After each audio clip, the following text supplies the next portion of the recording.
right, let's get to some really interesting stuff. All right, this news is from Charlie Ergen and Dish and the merger with EchoStar. All right, so we're just going to look at some of the quotes from Charlie and some of the commentary from Mike Dano, the writer of this article. All right, so we got this big merger between Dish and EchoStar. You know, Charlie Ergen is the most powerful guy when it comes to all these transactions. He's the majority shareholder in all of this. The quote here, Charlie said, "We've invested in the future. We've invested in the future in a big way. You cannot pay attention. You can't not pay attention to the future." After announcing an all-stock transaction merger between EchoStar and Dish, he said, "If we can execute, and I think we will, then we're going to be rewarded for that." All right, and this would be a future that would combine terrestrial and satellite-based cloud-native 5G networking. So Dish builds the terrestrial cellular network as the base network. Then they've got the roaming agreements with, I guess, T-Mobile and AT&T. And then they would have satellite service where basically no other carrier would have it, right? Because that would be something that's unique to Dish and EchoStar. It kind of offers a compelling service. Ergen took an oblique jab at his bigger rivals, AT&T and Verizon. He suggested that such companies are not investing in the future like he is. Folks, what the hell is he talking about? What? AT&T and Verizon are not investing in the future? Both AT&T and Verizon have partnerships, endeavors, and projects in satellite, right? Both Verizon and AT&T are heavily invested into fiber optic networks, which is the main pillar. It is the key cog in 5G network, is high-capacity fiber circuits. Verizon and AT&T have purchased immense amounts of spectrum. They have built immense tower grids with macro sites, rooftop sites, small cells, millimeter wave nodes. What the actual hell is he talking about? All right, let's read on. Quote, "Take the fixed line telephone business. That's great. You can pay a dividend and do that. But you're not ready for the future," he said. He's talking about telephone lines? "Investors have to make their choices about which company they want to invest in. I've chosen personally to invest in this company and invest in the future." It's true. He bought like 50 million shares of the company when when they closed the deal with the merger. That's true. All right, next segment of the article, mixed opinions. Ooh. Some analysts argue that Ergen's plan to merge Dish with EchoStar is a transaction he hopes to close by the fourth quarter is more about cash than strategy. I agree. Charlie's putting a lot of window dressing on this. EchoStar has a nice balance sheet. Dish has a horrible balance sheet. Dish has debt. Dish has poor credit rating. Dish has no capital, no cash. Dish is hemorrhaging wireless customers in Boost Mobile. Dish is frequently problematic in their business operations. Their pay TV business is bleeding out customers. So, in my estimation, in order for him to finish building out this Project Genesis 5G network, he needs a cash infusion. He's finding capital very difficult to obtain. We've heard of him going to the Middle East to try to seek, cash infusions and capital raising that way. He had to secure some loans that were very expensive, right, with really high rates, double or triple what a typical telco would receive. See what I'm saying?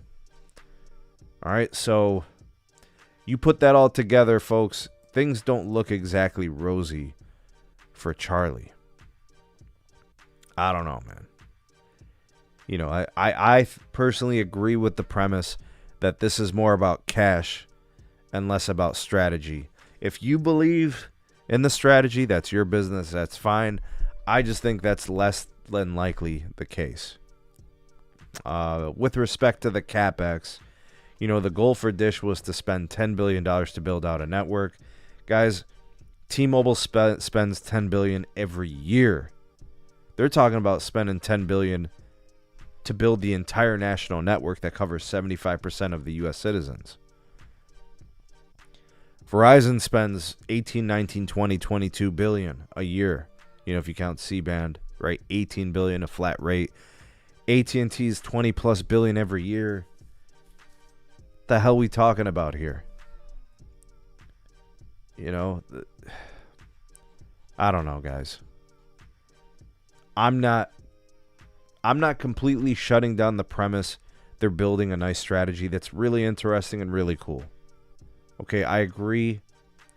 Having a terrestrial network that's really good, a native network that's super reliable, very large, and available, and then having satellite operations to kind of supplement it, that's cool. I get it. But every carrier's doing it. So what differentiation is Charlie Ergen bringing to the table? He still doesn't have good retail operations for his Boost Infinite service. Executives are still coming and going from Boost Infinite and Project Genesis and Dish Wireless. So if you can't take care of the fundamentals, then what the hell does the strategy and all this other next level stuff really matter? They got a lot of work to do, man. It almost makes you feel like their eyes are not on the prize, right? They're distracted by something that they think is important, but they're not. It's almost like they're working on Plan B instead of working on the Plan A, and then when the Plan A fails, Plan B is not even going to be all that great anyway. All right, let's get to this next story on Dish. All right, and this one is about the 800 megahertz that T-Mobile is supposed to be selling to Dish. All right, Monica Alvin. This one is from Fierce Wireless. During the Q2 earnings call, T-Mobile CEO Mike Sievert mentioned an August 11th deadline for Dish Network to decide if it's going to buy 800 megahertz from T-Mobile. Well, that's in 2 days at the time of this live stream. Dish referenced an August 30 deadline in its most recent 10Q SEC filing. So investment analysts who were on Dish's conference call yesterday could discuss it, with respect to the merger and EchoStar and all that. They were looking for some clarification. Those 2 dates are very different. Charlie Ergen seemed to say that there was no real deadline, as the parties could continue negotiating after the August 30th deadline mentioned in Dish's 10Q. I don't know about you guys, but this is kind of annoying. If Dish is going to buy the 800 megahertz, formerly of Band 26 fame from Sprint, you either buy it or you don't. And if you don't want it, T-Mobile can use it and tune their radios for it. At least put it to use. That's the one thing I can't stand about Dish. This goes back a long time.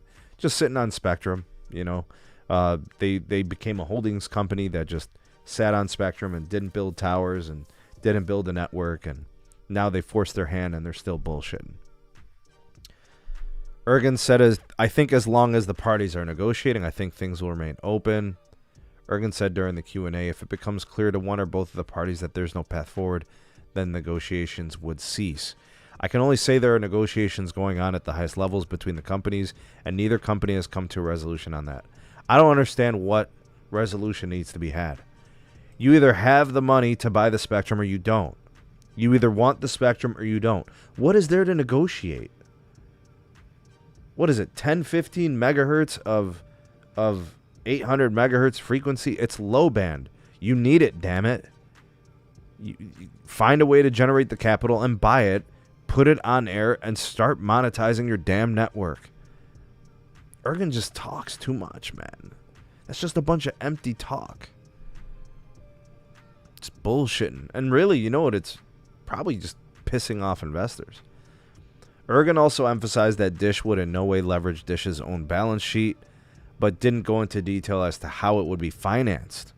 One of the big takeaways from the call about the EchoStar merger was the new combined company will only spend $2 billion in capex in 24 and 25. Okay, so that gives us a little bit of info EchoStar is going to bring about $2 billion in cash to the new merged company in 24 and 25. Maybe that's $1 billion for each of those years. That ain't going to get the job done. What has Dish spent so far? $6 billion, I think. So this would be $2 more billion. That's $8 billion. They still need more money. Under an agreement in 2020, Dish has the option to purchase certain 800 megahertz spectrum from T-Mobile for about $3.6 billion. If Dish doesn't exercise the option, they eventually may be auctioned off. All right, so I don't know what the terms are on that. Dish has spent some $30 billion on spectrum. Why would Dish now entertain the option of obtaining more? They think spectrum is important, and it is. All right. Spectrum is probably the most valuable thing that Dish has. Their TV business is not valuable. Their satellite business is not valuable. Their wireless spectrum is extremely valuable. Spectrum is like gold. All right. So, we talked about, a U.S. Cellular deal. We talked about the spectrum. We talked about the merger with EchoStar. We talked about EBITDA losses. We talked about their low ARPU. We talked about their elevated churn rate. We talked about their failed retail ops. My goodness. There are different ways that you can support the SMT. One of them, obviously, is to rate the video. That helps. You interact with the content, comments and likes and shares and those things. But if you want to be more directly supportive of your content creators, the way that you do that is with supports like the Buy Me a Coffee link. You can support us that way. There's also the other, donation type supports.